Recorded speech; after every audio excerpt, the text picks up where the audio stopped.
So many great performances in this game today. A big win for the Seahawks, again, to put them in sole possession of first place in the NFC West.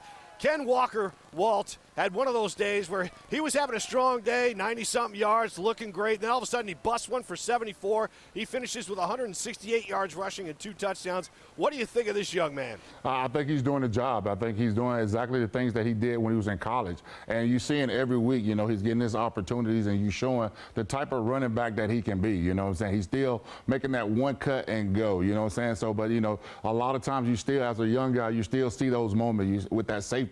But after he did that safety, you saw after that, he started just doing the one cut and hitting the ball. And then that's where you saw the long touchdown run when he just saw the cut and made his cut, and then he showed off his speed.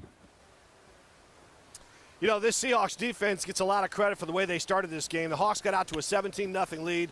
Everything was rolling their way, but that Seahawks defense, man, they held the Chargers. Going into the fourth quarter, the Chargers had just 22 yards rushing, and that's really an incredible stat considering this Seahawks defense was leading the league and giving up rushing yards all season long. What do you think was the key today for the Seahawks defense at holding the Chargers to such paltry yards on the ground?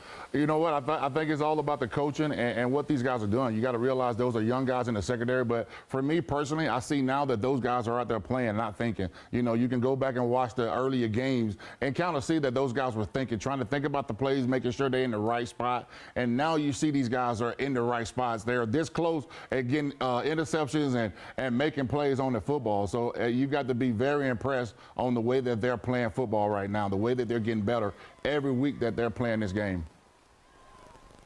Well, I want to stick with that because when it comes to turnovers in the Seahawks team, last year they had 18 total turnovers all season long. Right now, through 7 games, they have 12 turnovers. So, I mean, obviously something is going better on that side of the ball. Do you think it's just more experience? They got a few games under their belt in this new defense? I think so, and I think the thing about it, they're learning the defense too, and they understand where they can make plays. I think Pete does a great job of definitely getting these guys ready, you know, have these guys playing with a chip on their shoulder. So now these guys are, like you seeing in game after game, you kind of seeing that they're understanding the defense and where they need to be in the defense. So now you're seeing the turnovers, the fumbles. Now they're able to go out there and play the game the way that Pete wants them to play the game, trying to get turnovers, punching the ball out, putting the helmet where you want it to be. So you're seeing these guys are doing exactly what Pete wants them to do on the football field.